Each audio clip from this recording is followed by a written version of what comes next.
Hey, everybody, welcome back to another episode of I Am That Bitch podcast. I'm your host, the bitch of all, Val V, and I have a new friend, Melanie McLeish. I said that right, right? Did. Yes. Welcome, Thank you. girl. Thank you. Thank you for having me. Oh my God, I'm so excited. I'm glad you reached out to me. I thought we were going to talk about sex Mhm. because that's all I know about tantric. Tantric? Yes, Am I Tantra. saying Yeah. it right? I'm just an idiot. You got it. You got it. Uh, so introduce yourself to everybody and tell us what you do. Yes. Okay. So, Melanie McLeish, you said that right, Val. Thank you. Yeah. Yeah, so I work as a coach and I mostly work with individuals, men and women, and also couples. And mainly what I do with my work is I support those couples and individuals to discover what their blockages are relative to trauma and how we can transmute those traumas and allow that new energy to come and flow through us so that we can better serve our highest purpose, both as individuals and in relationships. And that can do with sex too. Okay, so I was just going to say, is this all like, so for me, okay, when I think tantric, I think it's all about sex. I literally said, Mhm. let's talk about sex, baby. And like, You so did. it's beyond that, is what you're saying. It is, sex is certainly a component, an element of Tantra. However, Tantra really is an all-encompassing practice, which allows us to really harness our spiritual energy and connect to that energy on a deeper level in order to transcend, right? And become closer to our divine self. And we do that through various different practices. Okay, so I do it with shrooms, but okay. Yeah, we all have our ways. We all have our ways. I actually want to do an ayahuasca trip. That's one thing that I got to That's a whole do. nother conversation. Yeah. Whole other conversation. So let's go back. Like, how did you get into this? Hmm. Well, yeah, that's quite the story, right? But to summarize, I would say how I ended up here in this place was a journey of my own self-healing and self-discovery, and really just going through what seemed to be a lifetime of trauma and pain and suffering. And I was on this vicious cycle that I really didn't understand why or how I ended up being in this place constantly. Mhm. And I was in relationships continuously that where I was being abused. Sometimes very violently, physically, mentally, emotionally. And I was even a victim of rape on Oh many my God, occasions. Melanie. Yeah. And so, I truly felt in my heart like so much despair and sadness because I thought, like I'm a good person. Like, why are these things happening to me? I don't really understand. In my heart of hearts, I felt good, but eventually, as I moved through this process more and more, I began to change that thought and feeling, and I started to believe that I was deserving of this pain and of this suffering. And there must be something wrong with me. I'm deeply wounded. I'm lost goods. Like I'm good to no one. And I really didn't understand or value what my purpose was here.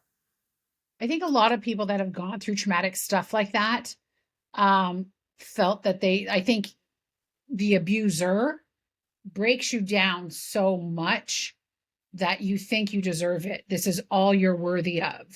And that really saddens me. I had a high school friend that attacked me.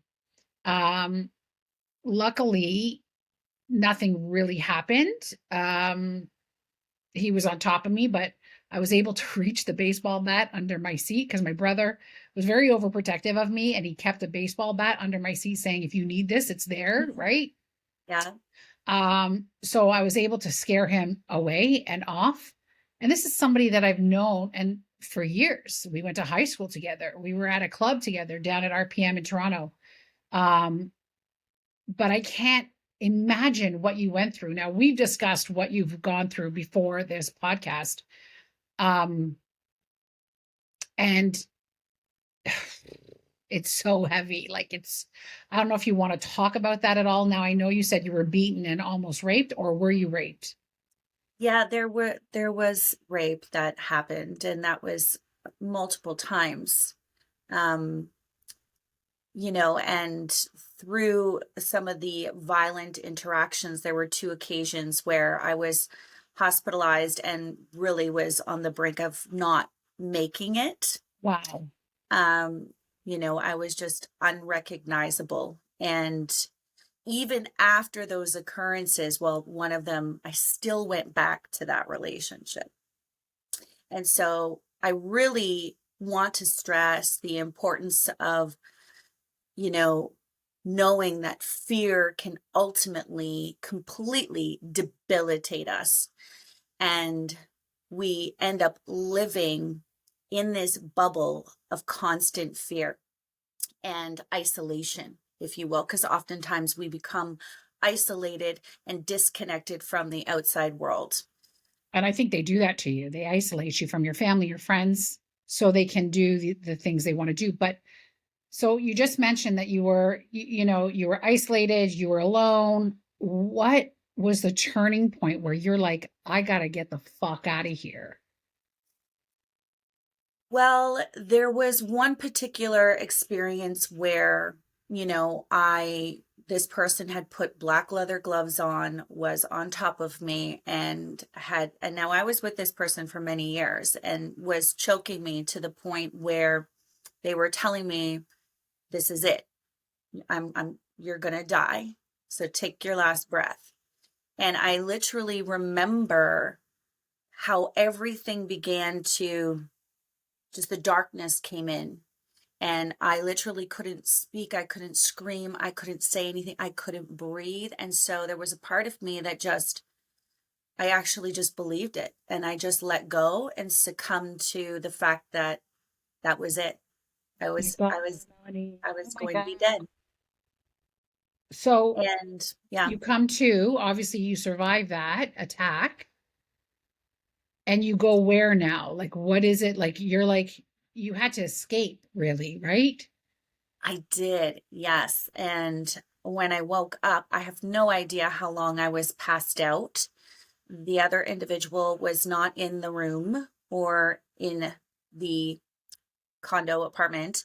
And I just ran out the door, and I ran out the building, and I ran to my mom's place. And 3 weeks later, I found out I was pregnant with my son. Wow. And so he, in his life, because I remember in those 3 weeks, I was still contemplating going back to that person, believe it or not. Wow. And once I found out I was pregnant with my son, there was this absolute sureness that took over me that said, Melanie, even if you don't believe you're deserving of better, this child is. And so that was the initiation.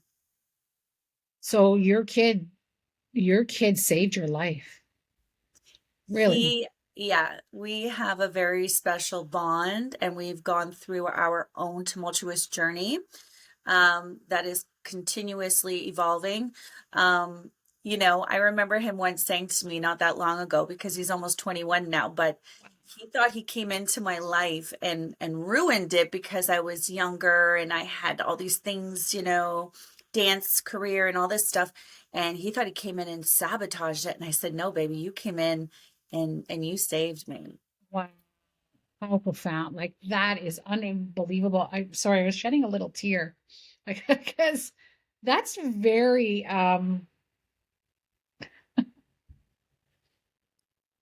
I can't believe you went through that. And then and survived. Like, you're here to tell us about it, right? So I hope somebody that is in this situation, and this is not the end of the podcast, but if somebody's in that situation, listen to Melanie's story and know that you are worthy of way more and better and deserve to be treated and loved the proper way, right? Yeah. So you get out, and so how did you find Tantra? Like, how did you, what was about that worked for you or spoke to you?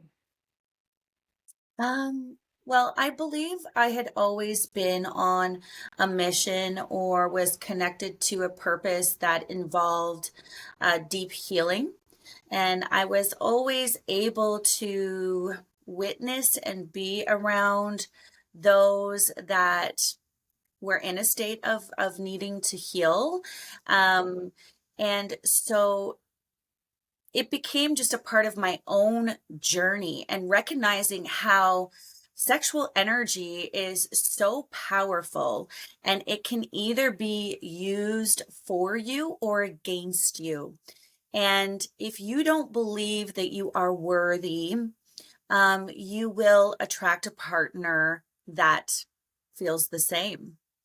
And so it's all about cultivating a sense of worthiness and safety from within your own system because I literally did not feel safe anywhere. I was living with curtains closed and not going anywhere and having an emergency escape plan and, telling my son, like, don't go here, don't go there, even like, don't even say your name or, things like this, living in such a high fear based state. And then coming into practices that allowed me to cultivate that safety from within. So you're in this apartment and you're pulling the drapes and you're telling your kid not to go anywhere. How did you get to a point of feeling safe again? Yeah, so that in of itself was again a long journey and took me through a lot of different experiences once again, where I continued to feel like, the victim of my circumstances. And it wasn't until I would say an accumulation of experiences happened where, a marriage that I had had after ended. My son ended up in youth detention and there were so multiple situations where he had been in and out of hospitals, youth detention, eventually adult jail, um, and then actually ending up homeless because this was all during COVID and I had nowhere to live. And so when I found myself in this really dark place and there was no one around, no one for me to vent to, no one to affirm sort of my victimhood. I really had to go deep within and ask myself, what do I want to change in my life? So this, like, even your kid was traumatized by it. Oh, absolutely. And I mean, yes, that's no secret, right? Our kids take on so much, but he's certainly had his own journey. Has he met his dad? His biological father, yeah, he's met him. Okay. Yeah. Um, and does he know what you went through, your son? You know what? I don't know too much about that side of things because we don't necessarily have a connection. Mhm. That's sort of like a whole other aspect of what brought me to where I am today and noticing and recognizing the importance, the significance of having a healthy male role model in our lives, whether that be, your father, a brother, an uncle, grandfather, and then eventually in your partnerships, and how important it is for our men to be present and just noticing how as a woman and as a single mom I couldn't do it all on my own and I didn't want to do it all on my own, you know. I'm so grateful that you're saying this. Like, Mel, it drives me fucking batty when I hear women, we don't need men, we don't need men, it drives me insane. Mm. I literally had this conversation with, I think she's probably, well, how old, I'm a high school dropout. So how old are you when you go to university for the first time, your first year? You could be 18. Okay. So yesterday I'm at work and an 18-year-old, we're talking about her going into university and she's taking biology and then she started going into the gender shit. And I'm like, you're going into biology. You know how I feel about the gender shit. But so she starts talking, she's like, we don't need a man. I said, really? She's like, I can have a kid without a man. I said, not if one doesn't jerk off in a cup. You're Oh, not going to get pregnant. I said, are you going to change the engine in your car? Are you going to build the skyscrapers? Are you kids need do you have your father around? Does he help you?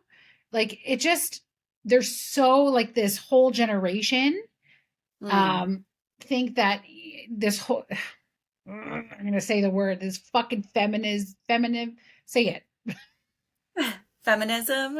feminism bullshit because I'm girl power all the way, but I know that we need men, and I'm happy to embrace the alpha males. We need them. I love that. I love them. Oh, I love them And too. Yeah. Let's just say that one more time. Like, I I love them. love alpha males. Like, that. Yeah. And Yeah. see, there's a tantra coming out of me.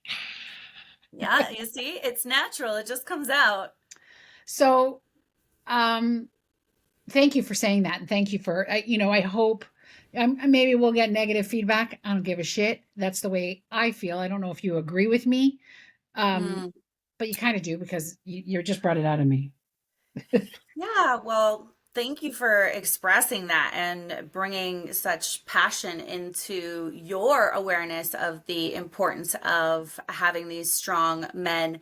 Um, Present in our society and in our relationships for ourselves, for our children, for our communities. And it just extends out on a global scale. Yeah. And there's no doubt about it that we've been lacking that. And that's for a multitude of reasons. Um, but the time is really to just come together and to heal and to recognize the beautiful traits and qualities that each of us bring into existence, Mhm. both as men and women, and both in a masculine and feminine essence, right? Because we all harness both. So it's really about doing the work individually and taking on that responsibility. And as we do that, we create more healing in the world and in our relationships. Love that. Yeah. I love that. Sorry, I think I cut you off. What were you going to say? So, Yeah, I want to bring attention to um, women who, because I know I can trigger some women who have been in vulnerable situations. And by no means am I taking away from your experience and saying that what you've gone through is okay, because it's not okay, right. right? And what you're feeling is valid. And I see you, I recognize you, and I feel your pain. And I want you to know that there is a way to feel better and to know you are worthy of better and to step into your power and build and create a life of your dreams. It is possible, but the journey begins with you. So, what happens when somebody, a woman or a couple, they call you and say, I've suffered some trauma, I'm taking it out on my husband, or vice versa? What happens? Like, how do you work with these clients? Yeah. So, that's the wonderful thing about partnership. And it's a wonderful thing about human connection is that through the exchange of these relationships and encounters that we have with others, like we are now, we actually learn through the reflection of them so much about ourselves. Through the exchange, attention can be drawn into aspects of ourselves that perhaps we need to bring our awareness to and bring some healing to, right? And we can identify these by feeling triggered in a sense of urgency. Maybe you want to react and you're angry, or maybe it brings a level of anxiousness, or maybe it brings a level of sadness.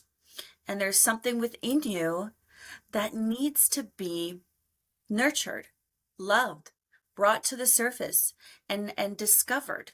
And it's not up to the person that you are in a relationship with to take on that task per se.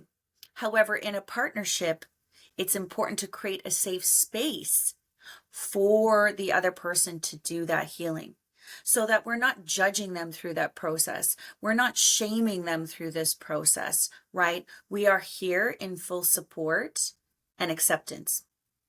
I love that. So I grew up with a lot of alpha males, right? But because of circumstances in my life, some trauma, my brother being a criminal and stuff, um, and decisions that my parents had made, I had to step up. So I became this alpha female. And my point about saying this is that when I met my husband, so a lot of men can't handle me because I'm a very strong type of woman, right? Um, in my relationship, and a lot of people find this very surprising about me, is I'm very old fashioned. I like the old school. I like taking care of my men. But more importantly, when I walk through my front door, I know that he's provided like a safe space, and I hate these fucking terms, right? But where for when I'm here and I'm home, I don't have to be alpha. He's the alpha. Yeah. And I get to just, my shoulders go down. I allow him to be himself, and he allows me to be myself. And I think that's where my feminine energy really comes through, is inside my home. And I, Yeah. even as you express that to me, I get goosebumps, because that is when I begin to feel this like surrender, and you're surrendering into that safety that has been created, and you're able to just sort of soften and relax into whatever comes through. And this is where, your full fuck will come in. And when you want to engage in those, more fiery interactions, or the lovemaking and the intimacy, it's when you're feeling your nervous system be able to settle in, that all of those other energies are available to us, right? And when women are operating on that high alpha all the time, and that level of protection, like so many as have been, as a direct result, by the way, of our experiences and societal, pressures and things like that. Um, but as we allow ourselves to soften, our nervous systems settle, and then we begin to tap into all that's available to us through sex, through creativity. And it's a very nourishing state to be in. Yeah, and I know there's women out there that are alphas and strong women, and that doesn't, I just want them to know that allowing that feeling doesn't take away from your strength. If anything, it helps you be that strong. So when you relinquish some of the alphaness, I guess you could say, um, and you just take that moment and just let somebody, like Jesus, take the wheel, husband, take the wheel, just Yeah. take it. Like, I'm tired of driving Let go. all the Yeah. time. Let Yeah. go. It's such an amazing feeling. And I've been married for 21 years, and we have a really good relationship. Like just today, he went to Costco and he brought me roses just cuz. And me, I'm like, I'm a sure thing anyway, babe, whether you got me roses or not. But He's he's still going to impress. yeah, and this is, put a smile on my face at 10 o'clock this Mm. morning with roses in his hand. So And I, that's I so wish beautiful. more women could feel what I feel in my relationship. It's really spectacular. I agree with you, and I love and celebrate you and your man and the union that you two have created, because you have both come together and created this through a mutual agreement, right? And that mutual agreement comes together in a place of trust, right? There's a deep trust Yeah. and responsibility that comes with this, right? We cannot just show up into partnership with the expectation that this other person is going to make everything okay. And so many women, as they've gone through this experience of victimhood, they want to come in and meet this alpha male, and they want this alpha male to sort of jump through all of these hoops and prove to them that they're worthy of their trust. But unfortunately, what happens in that dynamic is there's a codependency that begins to build between those two individuals in their relationship. He who feels he has to provide all of this trust for her, and he gets a sense of, um, you know, acknowledgement from that. And then she gets this sense of acknowledgement and validation while he's jumping through the hoops. And it's this codependent thing that happens, because what happens when the person is tired and they don't want to do that, and and it's just not sustainable. And so we need to come into our relationships being able to not only cultivate the safety from within, but the trust within ourselves, because we can only trust another in a relationship as deeply as we trust ourselves, right? I think when you're constantly trying to do that, you're not really being your authentic self. Hmm. Like when you're always trying to impress somebody or prove you're trustworthy or whatever, like it's like you're walking on eggshells, right? And that could Yeah. also be in friendships. I've talked about this in my shitty friend episode, but because I was in a friendship where I was always constantly trying to make her happy, like not freak out or walking on Mm. eggshells. Um, so it's not even just about husband and wife. I think this is between girlfriends, like Yep. friendships and stuff like that, any kind of relationship. And I think showing up to any kind of relationship, being authentically who you are inside, and that person knows every fault. Like my husband knows every fault. He knows I am that bitch. Like he knows, right? But it doesn't phase him in any way. You know what I mean? Mm. So I don't change anything. So life is just easier in creating that Yeah. type of space. Yeah, and you bring up like such an important part, because we are all, you know, we're all born with the ability to really tune into what feels right and gauge a level of like authenticity in our exchanges. And you can really tell when someone is just genuinely from their heart, showing up and want it with offerings, whatever that might be, or if they're doing it for alternative, reasons. Maybe there's a form of manipulation that's happening, right? And they're doing it because they want to get something, or they want you to feel a certain way so that you can sustain this relationship. And so again, that doesn't last, right? Um, Yeah, it doesn't last. And I've talked about it a couple times, yeah, on a different platforms and stuff. So do you only work with people that have experienced trauma, or do you work with other people that are just want to um like you're not just dealing with sex, you're dealing with like all emotions and everything else. But what if people just want to heighten their sex life and get more spiritual within it? Is that something you also do? And it has nothing to do with trauma. Absolutely. And this work is always meant for those individuals who understand and appreciate that the more work that they put into it, the more they will receive, out of the experience. And so, whatever it is that they are wanting or desiring, we all have those desires, right? They all stem from our belief systems about how deserving we are of having those desires come to fruition. right? So on any scale, we can tap through working through traumas, and we can work through pleasure. There's a huge scale of opportunity available. And when it comes into pleasure, pleasure goes with all aspects of life, and intimacy goes with all aspects of life. It's not just in the bedroom. But certainly that is an area that we can dabble into as well. I like it. I like it. So how long have you been doing this? I've been working in the holistic wellness industry now for 15 years, and I began my coaching journey back in 2021. I established my coaching business. Nice.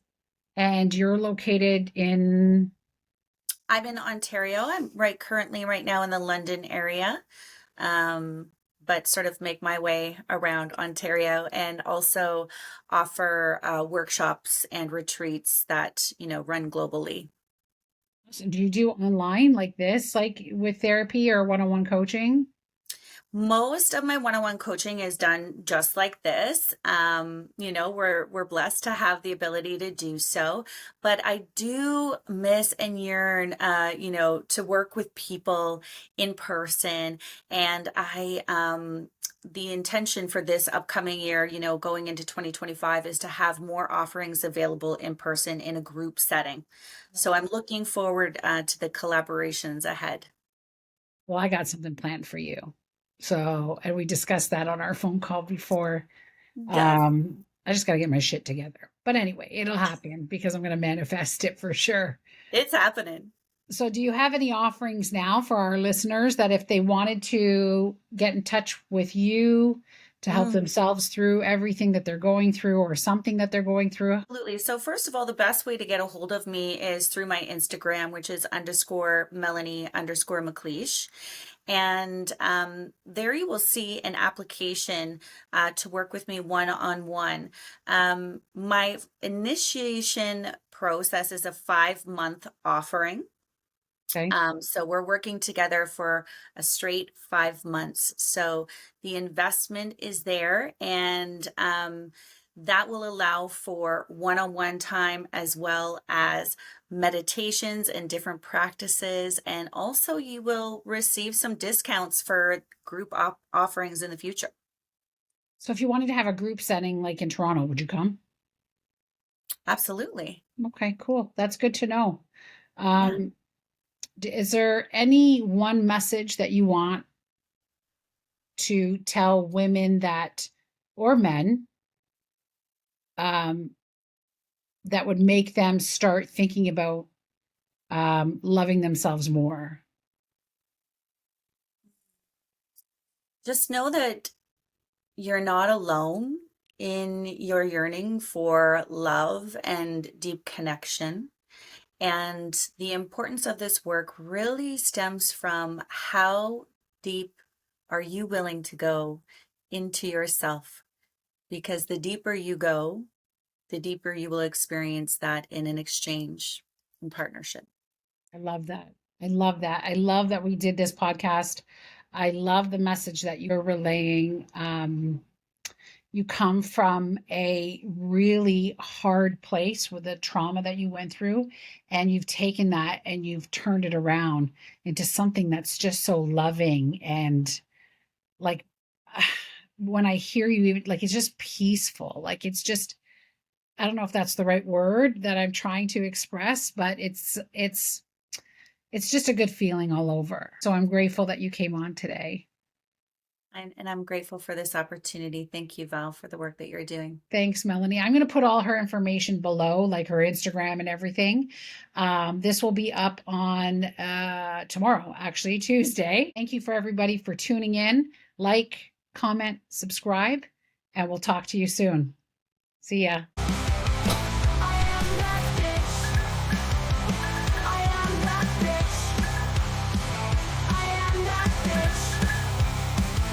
This could be okay. So we came back on everybody because I'm on this shitty camera.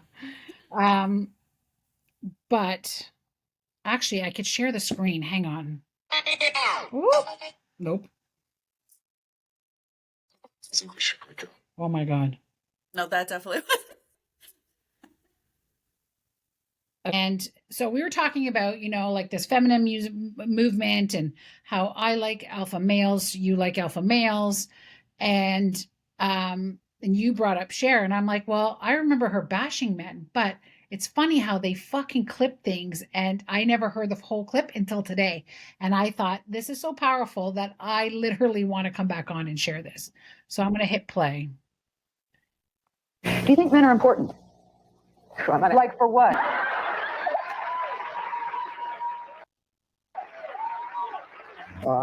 Do we need men? I'm see if I can run this back into the tape of my mind. That's not what you said. You said, how do you feel about men? Are men important? Are men important? Yeah, for what? And I said, well, like, would you need one would you need to marry at this stage of your life? Would that be something to do? Well, I mean, it's not that I wouldn't want to do that. If I met the right man, I would certainly entertain the idea. I like men a lot. I mean, I have nothing against them. I think they're great. I think that this is going to get me in trouble with all the women, but I think that women make unreasonable demands on men, and they don't make reasonable demands themselves. What's that mean? Because I think women have the capability to do everything that they want to do, anything that they want to do, and it's easier to try to Get it out of a guy. And I just, Oh, Amen. trigger alert. You might want to put that in there. Amen for that. But that's the thing. Let me stop sharing my screen here. Yeah. That's the thing, and you talked about where you're always trying to get the guy to prove his trust because you don't trust men because of everything you've gone through. Now, I've been duped with that clip where I'm like, oh, fucking Cher is like the feminist. We don't need men, but it was a complete opposite until today. Yeah. I was today old that I saw that entire clip. So thank you. Yeah. I'm glad we kept talking and after we stopped recording. Yeah, but Cher said it back then. So I think that's, still a relevant message today. Yeah. I love that. Thank you for coming back on with me, girl. Yes, Val, always. Okay. Bye again. Okay, bye.